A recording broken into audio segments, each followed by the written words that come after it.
Sa tuwing nagtitipon tayo bilang pag-alaala sa kamatayan ni Kristo, may iniinom tayo na ating pinasasalamatan sa Diyos at may tinapay din tayong hinahati-hati at kinakain.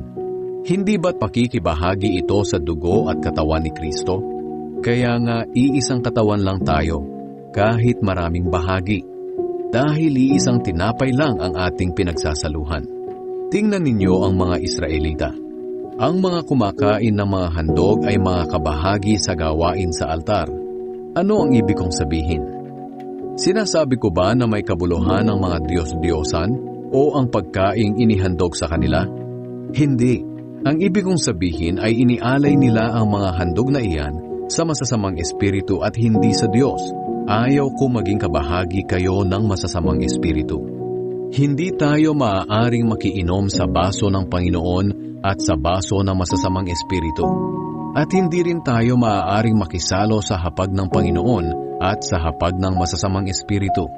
Gusto ba nating magselos ang Panginoon? Mas makapangyarihan ba tayo kaysa sa Kanya? Maaari nating gawin ang kahit ano, pero hindi lahat ay nakakabuti o nakakatulong.